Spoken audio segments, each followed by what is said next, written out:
We have attendees pouring in, so we'll just give it a few minutes before we can start. It's good news. So, good evening, everyone. I'm Gaurav Shah, and I'm thrilled to be your moderator for this exciting evening. I'm delighted to welcome everyone to our special webinar, Working in Europe, Post-Study Immigration Options by Fragomen Educational Services. I want to thank you all again for being here with us so late. Let me start quickly with a brief introduction of Fragomen Educational Services.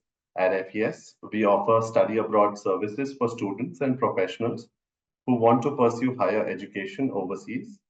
We have offices in major Indian cities, including Kochi, Bangalore, Chennai, Hyderabad, Pune, Mumbai, Delhi, Noida, Kolkata, and many more in the coming months.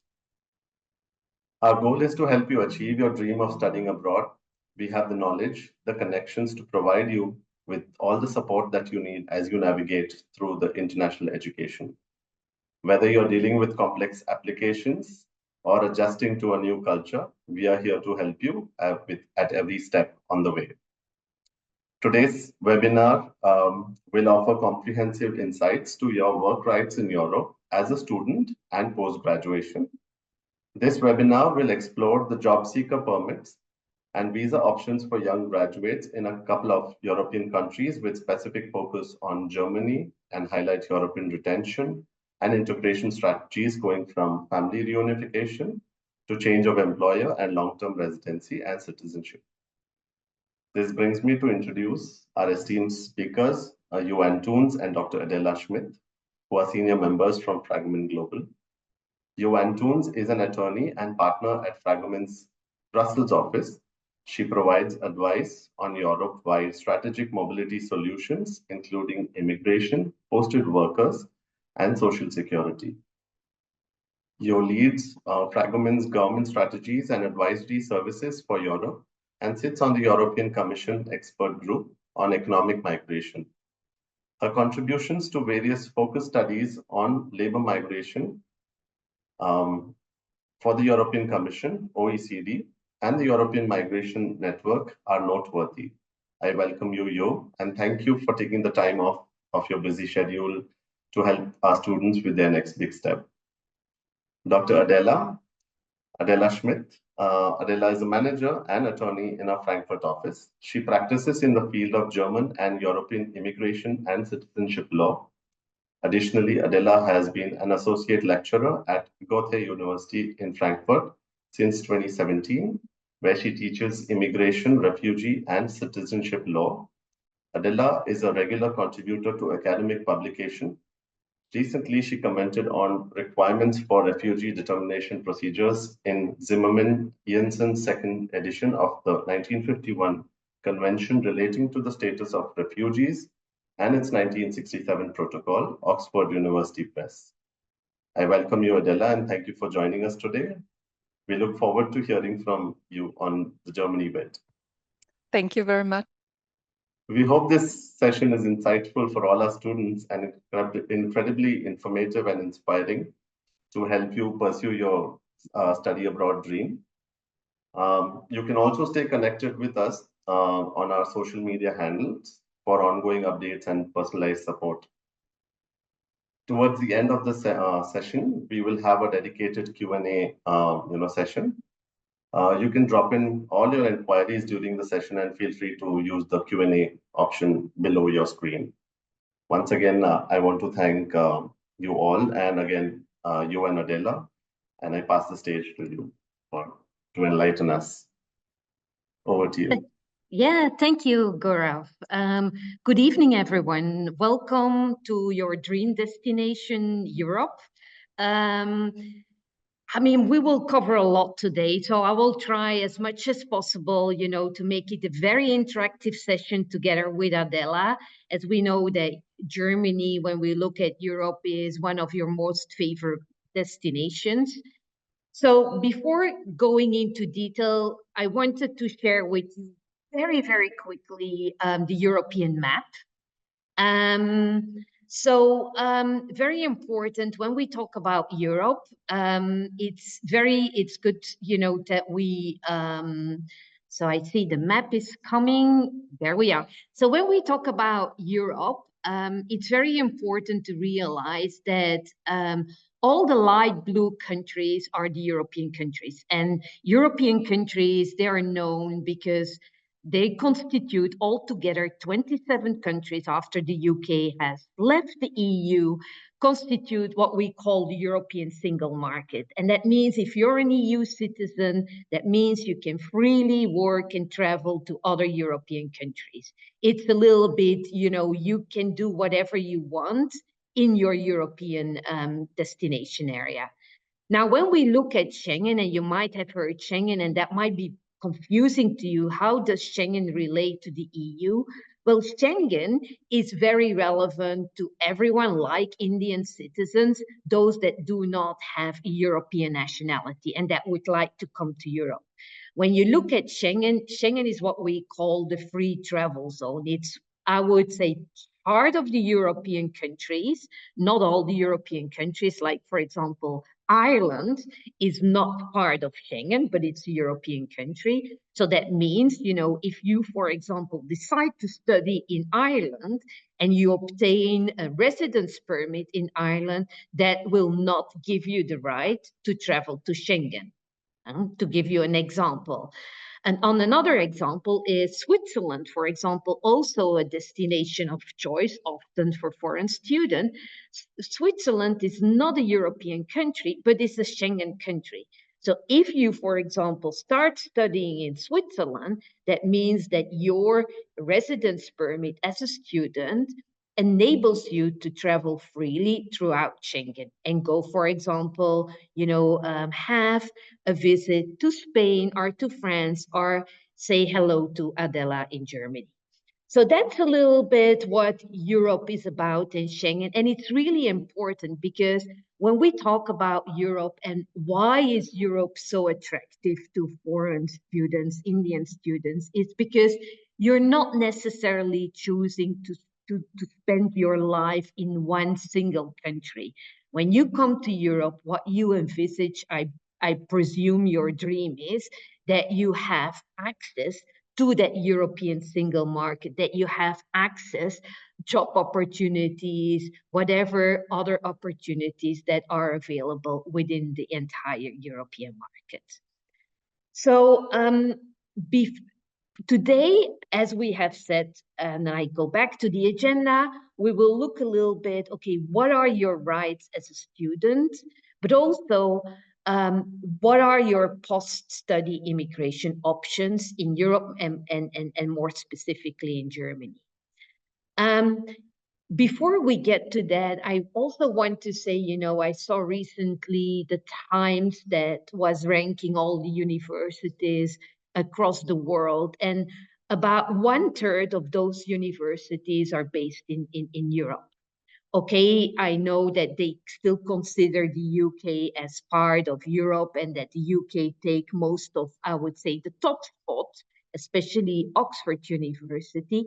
But next to UK, I mean, Germany was ranked, Switzerland universities were ranked, even universities in Spain and Italy. So European universities are ranked as top universities. On top of that, if you then look at the OECD recent talent attractive study, it shows that being the destination of choice, for example, for foreign talent, foreign young graduates, foreign students, it's not only about universities, good universities, not only about, English-speaking countries like the US and like the UK and Australia, but equally important in the attractiveness is, of course, the social and economic circumstances, the good living conditions, and the flexible, favorable immigration pathways. And if you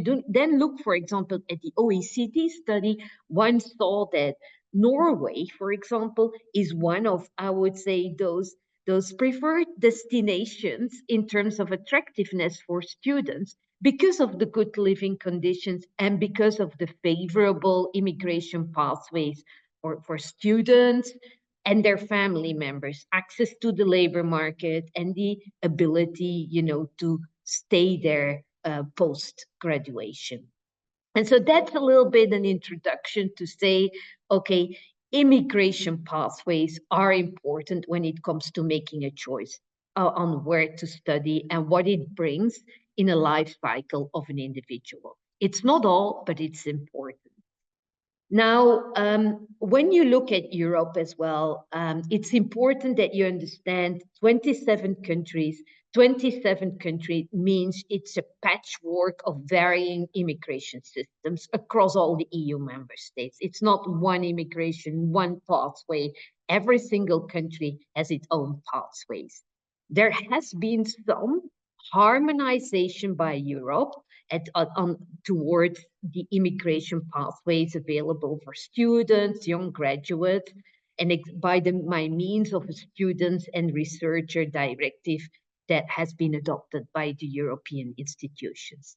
And that directive, for example, stated that member states should allow foreign students studying in Europe to work on top of their students, should enable them to work at least 15 hours per week to enable them to integrate into the labor market. So work as an employee or self-employed. We see that most of the European countries go beyond the 15 hours. You have, for example, France enabling to work 963 hours per year. We have the Netherlands enabling, 16 hours per week. Switzerland, 15 hours per week. So in most countries, there is no need for separate work authorization to work. Only a notification will do. The Netherlands is one of those exceptions where you still need to go through a work authorization. Before I give the word to Adela, also important to note is that most of the countries do not enable family reunification as a student. However, what is important again, and that highlights the benefit of the European market. If you, for example, study in one European country, that as part of a union-funded program, like in an Erasmus program or another program, that you will be able, the collaboration between universities, that you will be able to extend your studies and in another European member state and study in that other European member state. But Adela, what about Germany? Does Germany allow students to work on top of their studies? And is there any specific procedure that needs to be followed? Thank you very much, Jo, for the very, very interesting overview on how European countries handle right to work for holders of the student permit. It looks like Germany has implemented and introduced a very benevolent rule for students or holders of the student permits. They are allowed to work 140 full working days per calendar year, or 280 half working days per calendar year. And they do not need any separate approval or process for that. This is granted automatically with the student permit. Now, what is important, because in addition to that, we first have some rules for students that again add working rights for them. When it comes to mandatory internships, students have to do for their studies, if they are foreseen by the study regulations, they do not count into the working allowance of 140 days. So that is a very important aspect of the German law, because it typically widens the right to work for students. And then that's also a very important detail for Germany. The question is, of course, when I say 140 days per calendar year, it sounds very easy, but when you actually look into how do I actually count 140 days? Then this rule again becomes a bit more benevolent than it looks like, because first of all, only actual working days count towards the 140 days allowance. So sick leave, vacation days, etc., public holidays, they do not count into the 140 days. And also, Germany has defined by law how to count the 140 days. And if a student has holidays from university, meaning that there are time periods where there are no lectures at the university, which are usually pretty long, as we all know, the student can work as long as he or she wants, so 5 days a week basically, but only 2 days are counted towards the working allowance. So during holidays, students can even work more in total than actually 140 days. So I think compared to what you described, I think it was Netherlands where they even need a separate approval of the authorities. That sounds quite nice for Germany, I would say. I mean, I think Germany is indeed, you see this when you compare to other countries, has been much more flexible, favorable. But it's important that everyone on the line understand that there is a right across the European Union. Yes. And if you then look, further and you say, I have completed my studies, what does this actually mean? Can I remain in the country after my studies? What can I do? Can I change permits? Do I need to leave? What are my rights? And here again, it's good to know that, again, Europe has, within that same Student and Researchers Directive, has imposed on member states to create what we call the job seeker permit. And the job seeker permit means that every, Indian citizen that has, or other foreign national that has studied in Europe, has completed their studies, that they have the right to look for a job or to create or set up a business for a period of at least 9 months. Now, so that means, you just, change status from students to job seeker. Okay. We see in most of the European countries, or not most, but a lot of important European countries, the 9 months have been extended to 1 year. Okay. Like in Sweden, like in the Netherlands. Okay. Norway. Also important to note is that, for example, in Norway, you can invoke family reunification on the basis of your job seeker permit. In Denmark, the job seeker permit is even valid for 3 years. And France has then been very flexible in the sense that you can return to your home country, but you have the ability, to come back to France within the 4 years after completion of your studies. We also have, for example, the UK program that foresees a graduate, visa for 2 to 3 years, depending on PhD or not. So 2 to 3 years that you can go in and have a residence permit in the UK, with which you can work. In Belgium as well, you can work with your job seeker permit without, meeting any specific salary thresholds or any specific points or skills requirements. You can work. You can bring also in the UK your family members, but the UK, as you all know, you often have quite high charges, like health charges, which may, increase the bill of taking benefit of this opportunity. Also, before I give the word to Adela, most of the European countries, also based on that same European directive, have a trainee permit. Trainee permit, whether it's a paid traineeship or are non-paid traineeship, that your ability to do a traineeship in continuation of your studies, which have been completed maximum 2 years before you start the traineeship. And we see that the countries like France, Netherlands, Sweden have those trainee permits. And the Netherlands, again, you know, sometimes they're flexible, sometimes not, but here they have a trainee permit that is valid for 1 year. And what about Germany? Do you have also those flexibilities for post graduates, Adela, in Germany? Absolutely.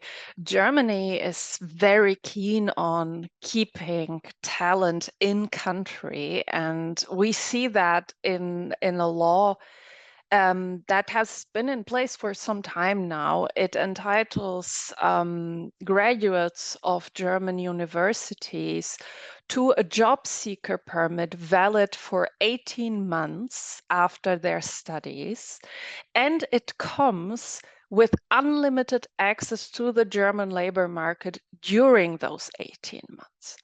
So that means that once a foreign national graduates in Germany, he or she then must go to the immigration office to apply for the job seeker permit. And once the job seeker permit is issued, the foreign national has 18 months to really also try out employers or to do internships after graduation.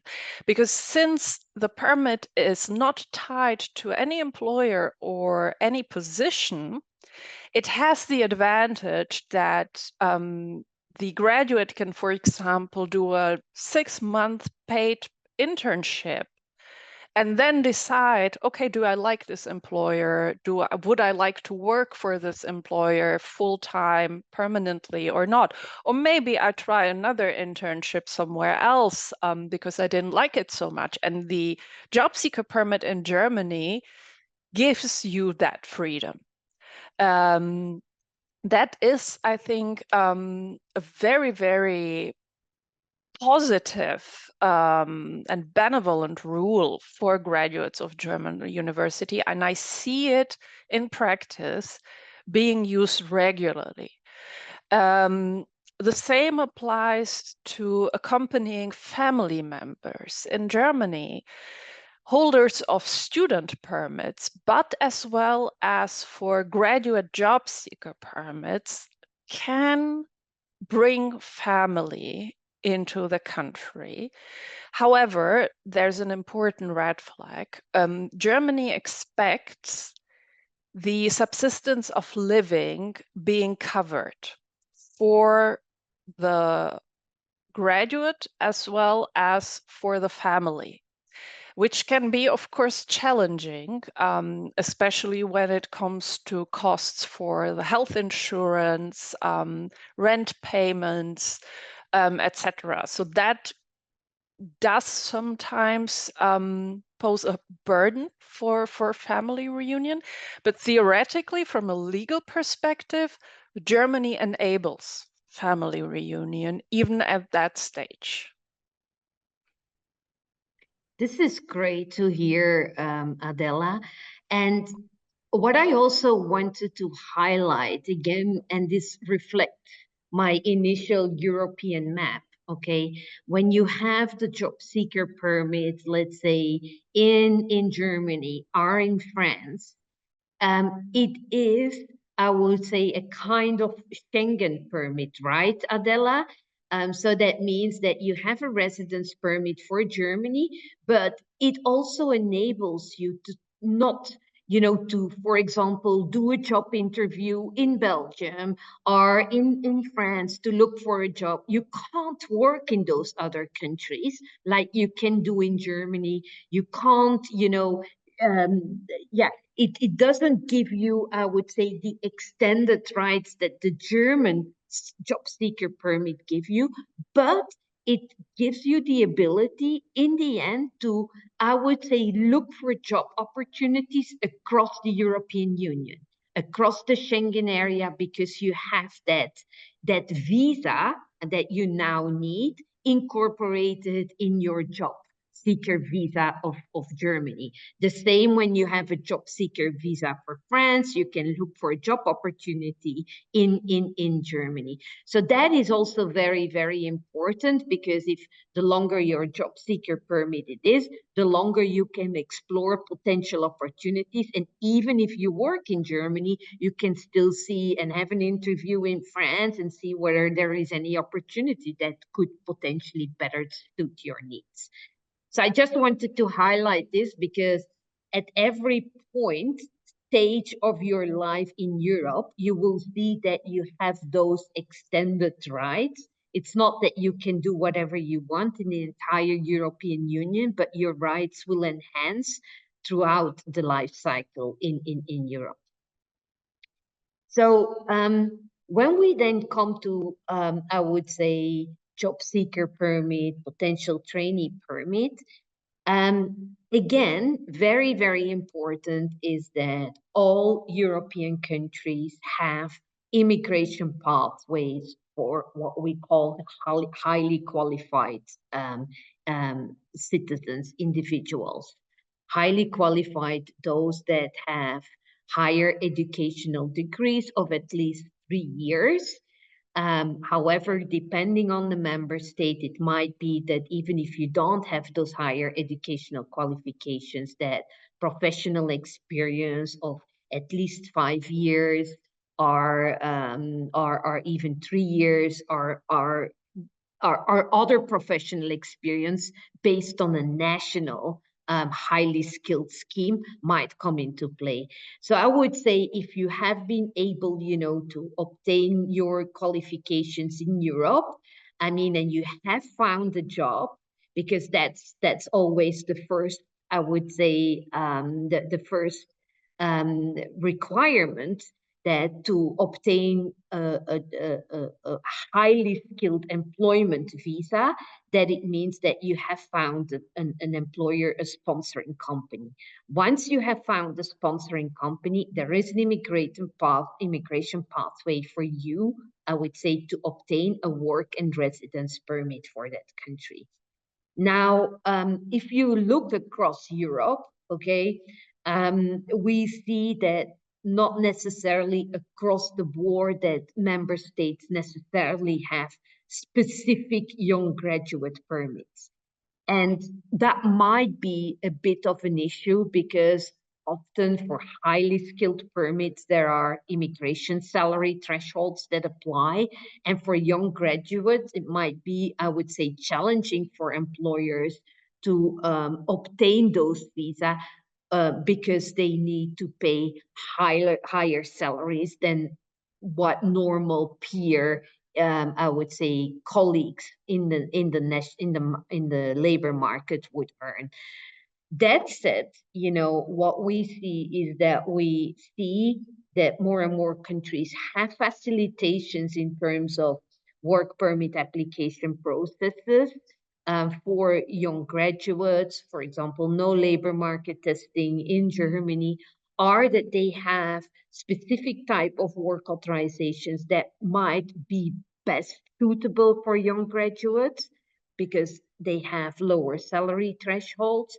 Or we see now, with the implementation of the new EU Blue Card scheme, that some member states have taken advantage of that new European directive to introduce a lower salary threshold of 80% for young graduates, those that have, I would say, completed their studies in the last 3 years.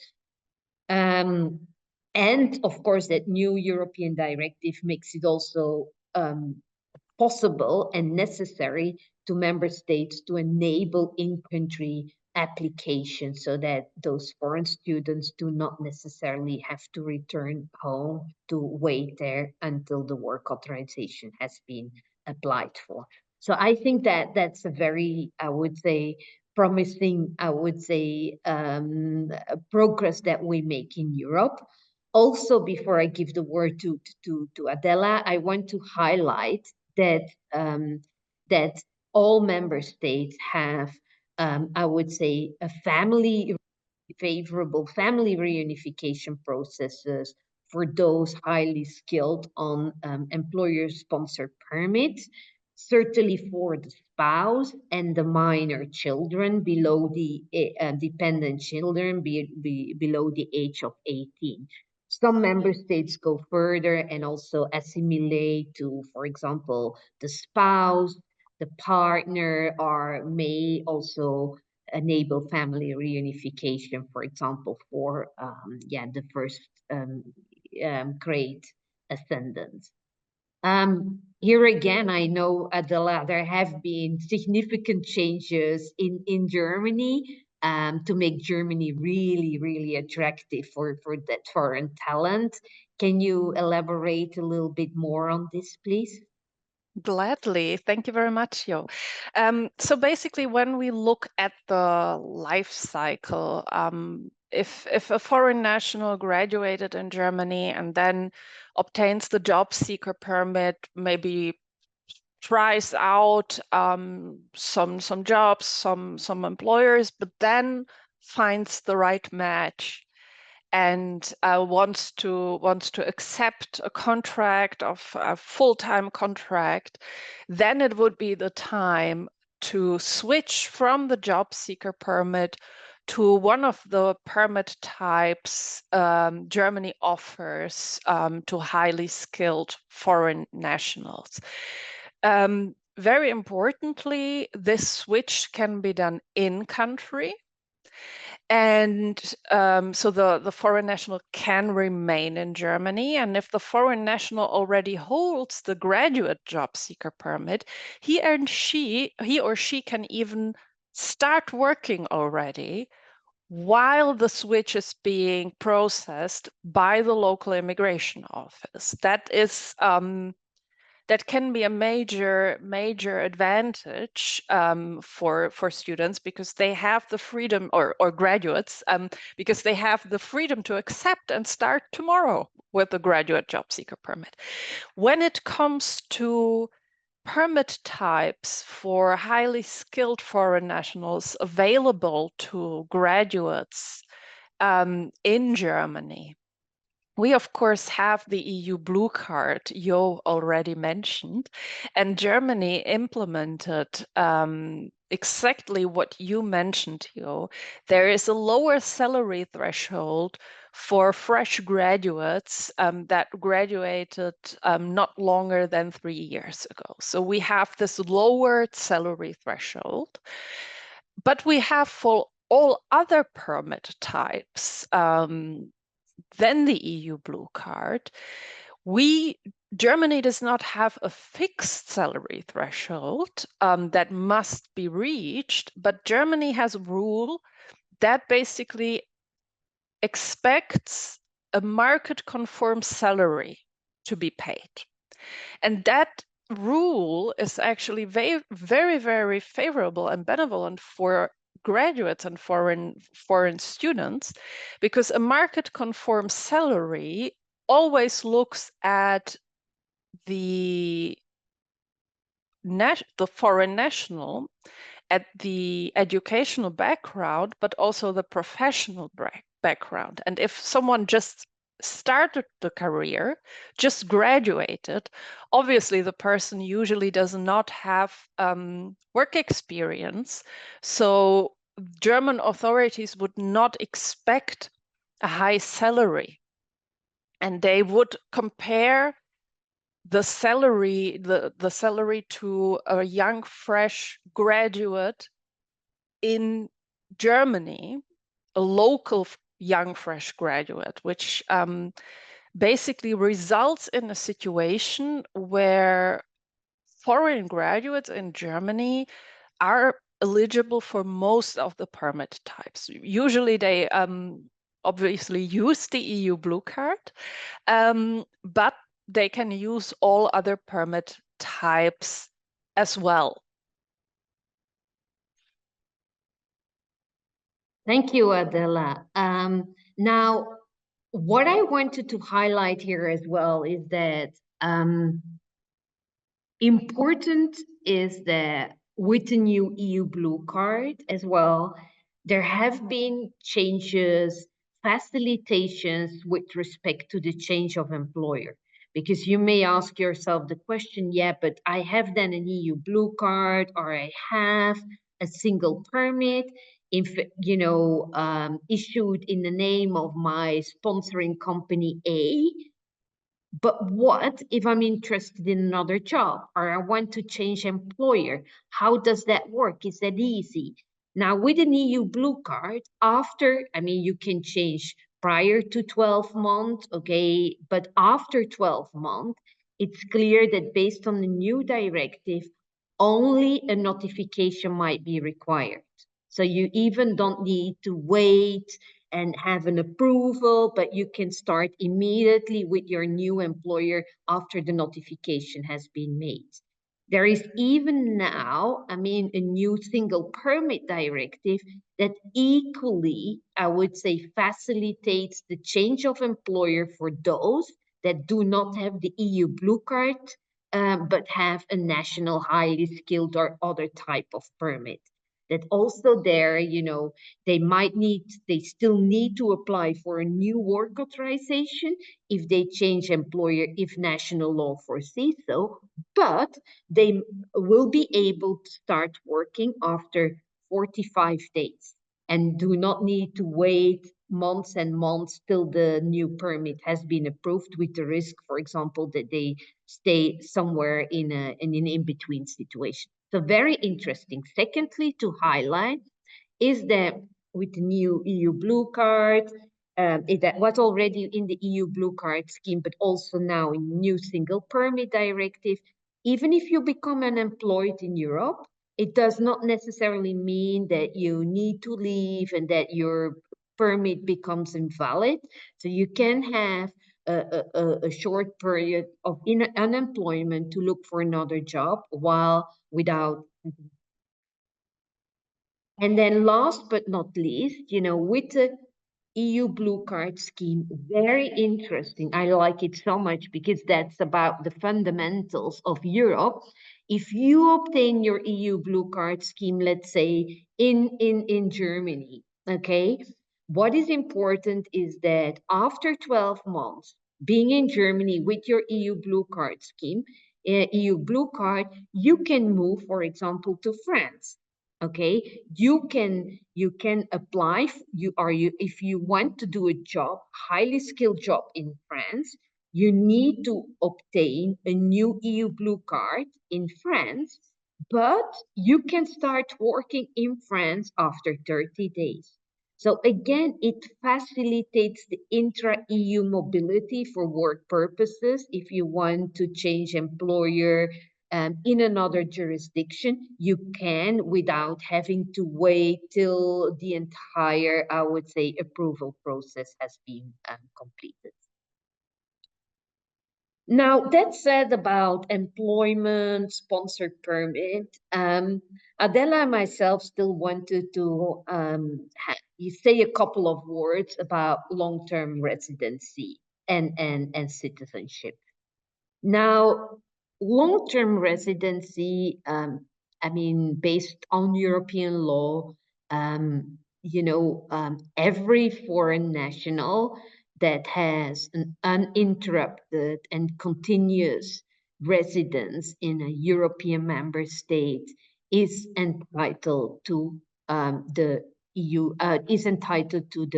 long-term residence permit. There might be facilitations, and Adela will talk to it with respect to Germany. There might be facilitations or even more favorable provisions in certain countries, but after 5 years, you should have the EU long-term residency.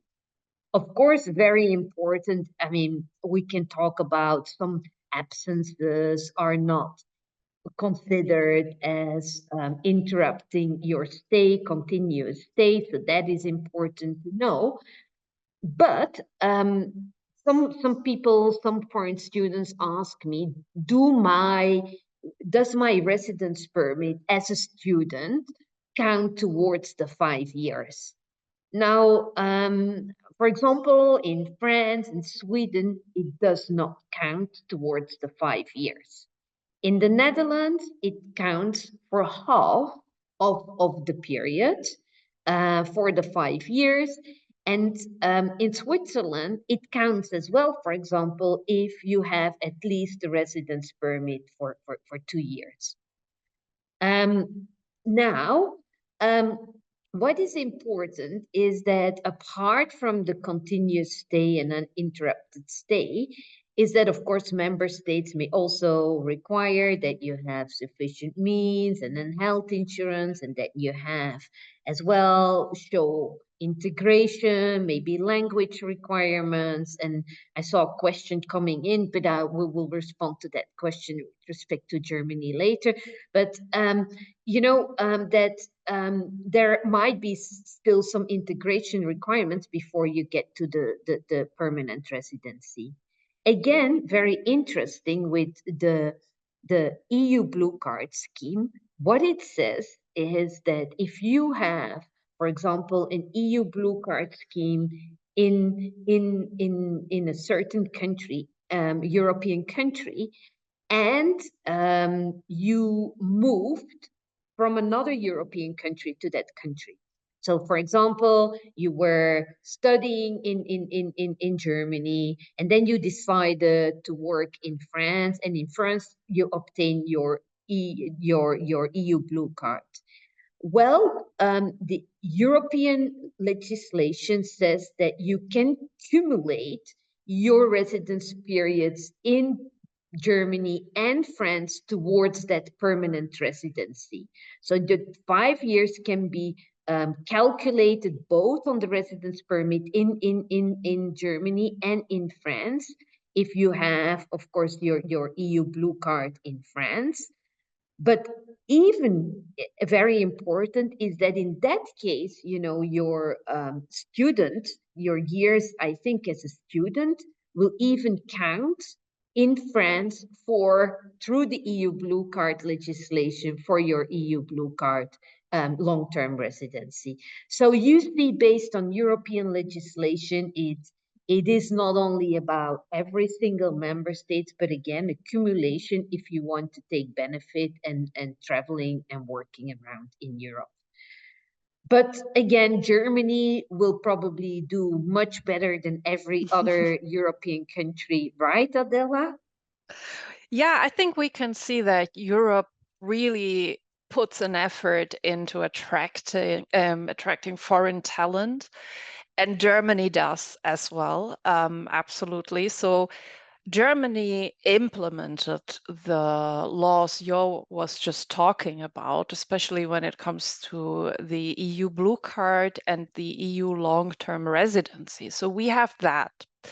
What we have in addition to that, based on national law, is a rule for graduates of German universities that can obtain permanent residency in Germany after working for 2 years only, if they have German language skills level B1. So after working for 2 years as a highly skilled employee in Germany, you can obtain already permanent residency in Germany. Then we also have, of course, the EU Blue Card. That's amazing. Yeah. And we also use this option a lot. So it's really often used in Germany. We of course have foreign graduates in Germany who apply for the EU Blue Card, and they can obtain permanent residency after working with the EU Blue Card for 21 months already, with German language skills level B1. So that again is even faster than the 24 months I was just talking about. So you can see Germany offers also permanent options, even beyond the European rules that apply in Germany equally as they apply in other EU countries, as France, for example.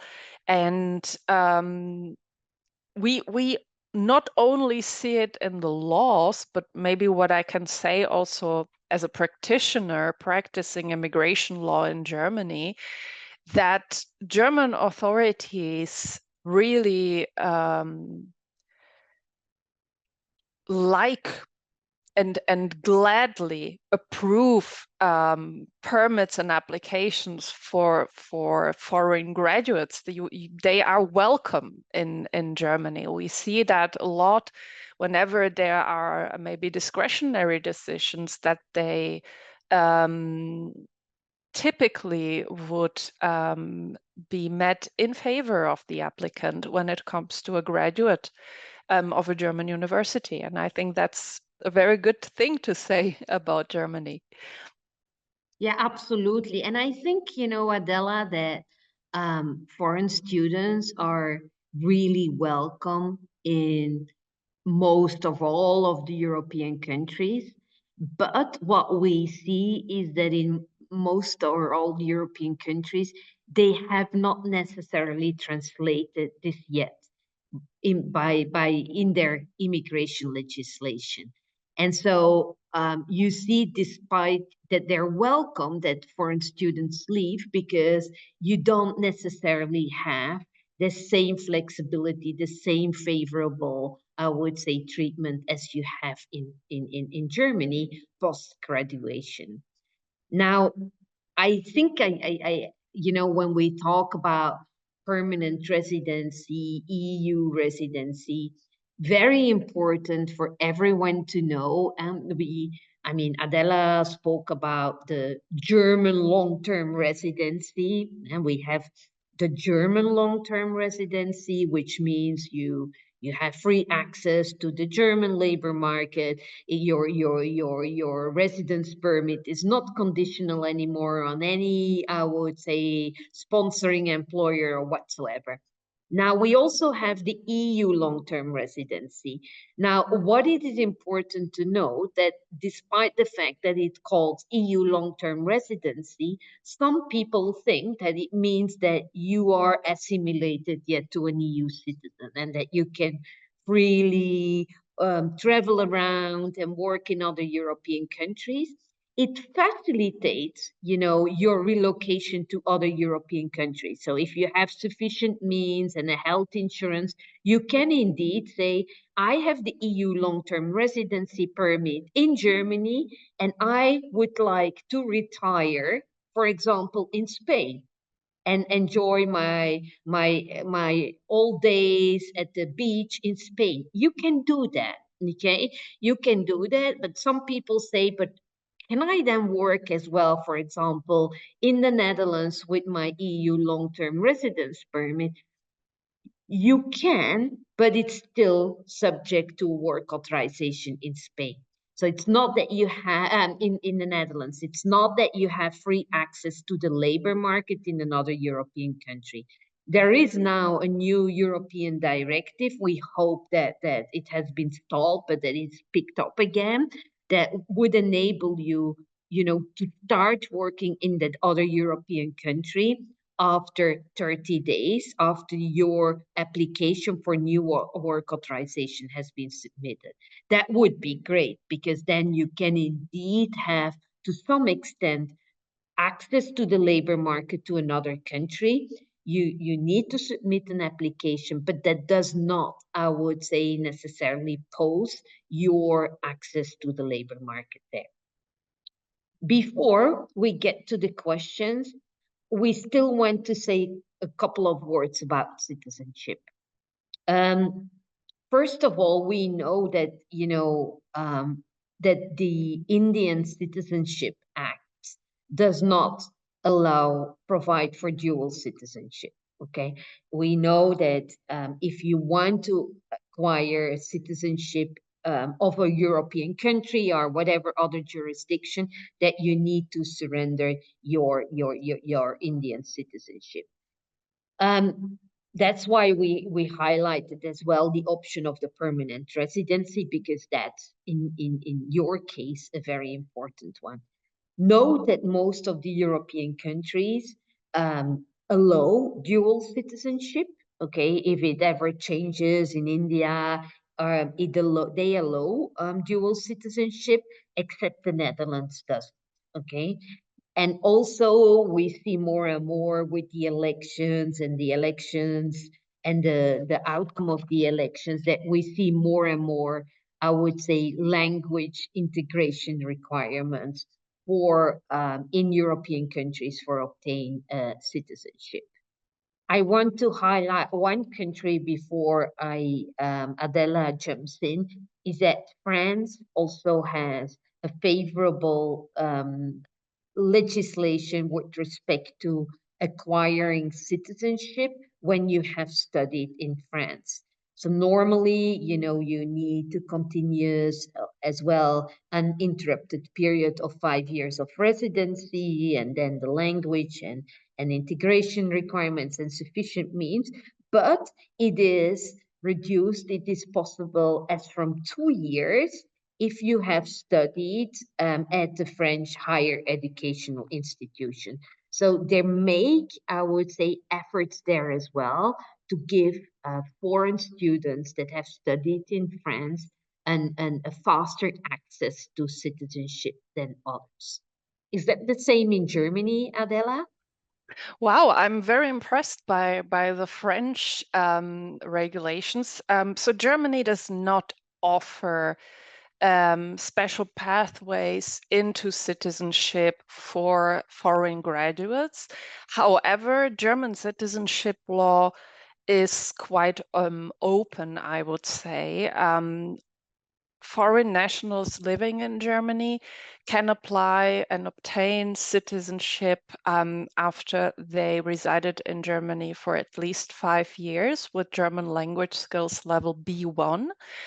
And dual citizenship is accepted. So, at least from the German perspective, the applicant does not have to give up, renounce his or her citizenship. And that is actually a very, very new and recently introduced rule. It has been implemented in June. So before June 2024, Germany did not accept dual citizenship, and the minimum duration for living in Germany was 8 years, and it was reduced to 5 years now.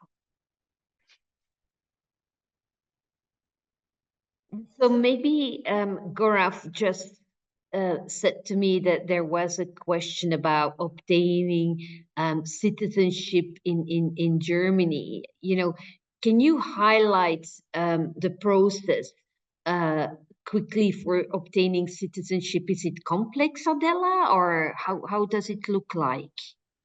Thank you very much for the question.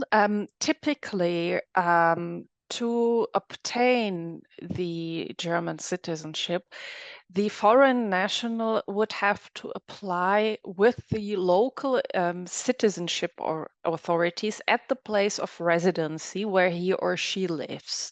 So that would typically be if you live in a bigger one of the bigger cities in Germany, you would find the citizenship authority in the same city, and if it's a smaller one, you might have to go to the city right next to you. Typically, these authorities publish document lists online where they list the documents they expect the applicant to submit for the citizenship application. That is usually very straightforward. It's a form that has to be filled in, educational degrees, the current passport, of course, the employment contract, language certificates, etc. usually pretty straightforward. Then the application can be submitted. Depending on where you apply, the process can differ. Some of the authorities already accept online applications. For example, the authorities in Berlin do, while other authorities expect you to apply personally in a personal appointment.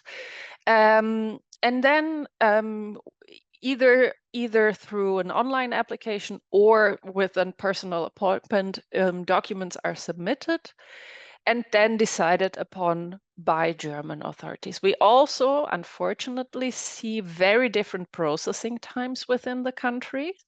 So unfortunately, there are regions and cities in Germany that have very long processing times of several years, especially since the new law was introduced and way more individuals try to obtain German citizenship. Whereas in especially rural areas, we see shorter processing times. Several years. It's a long period. Now, you were also referring to language certificates. I can imagine, and that was one of the questions as well for Indian students, that they're a little bit afraid of German. What do they need to know German in order to study in Germany? Is it required to know German? And then throughout, if an employment permit is German, is it to find a job? Do you need to speak German? And what about German? Do you need to know the language for permanent residency? Can you talk a little bit us through the German language requirement throughout the life cycle, please? Thank you, gladly. So basically, for a student permit, when we start at the very beginning of the life cycle, there are no language requirements, but it is a requirement that the foreign student is accepted by a German university. And while German university offer courses in English, and then of course do not expect anyone to speak German, if you enroll in a course in a German speaking course, the university would expect you to have German language skills. So the requirement would not come through immigration, but it would still be in place. For job seeker permits, as well as for any work-related permit for highly skilled foreign nationals, there are no language requirements, and there are a lot of companies in Germany that speak that have English as a working language, and immigration authorities do not expect any German language skills. When it comes to permanent integration into German society, so when we look at permanent residency, EU long-term residency, or the citizenship, language plays an important role. Typically, language course, it is expected to have a command of German language level B1. And the authorities expect a proof that this command is in place by submitting a confirmation that the applicant passed successfully a language test with a known language school in Germany. Mm-hmm. Okay, and I see that this is not, I would say, only in Germany, but that we see this across the board in all European jurisdictions, that they become more and more strict when it comes to permanent residency and citizenship, yes, to show and provide evidence of integration and language requirements. So yeah, that brings it on the top of the hour and to the end of our webinar today. Adela and myself would really like to thank you for your attention. We hope that you found it interesting. We are at your disposal for any questions that you may have. And we look forward for you to be successful in your studies in Europe and in Germany. I pass the word back to you, Gaurav. Thank you, Joanna Della. It was truly wonderful and so informative. I'm sure most of us are encouraged to take up studies in Europe already, especially knowing the options we have post graduation. And you made it sound very easy. So thank you once again for taking time off and walking us through the various options here. We look forward to hearing from you. And thank you to all the students who've joined. Once again, it's pretty late in the evening, so have a good evening and stay connected with us. Thank you. Thank you very much. Thank you. Bye. Bye. Bye. Bye. Bye. Bye-bye. Bye.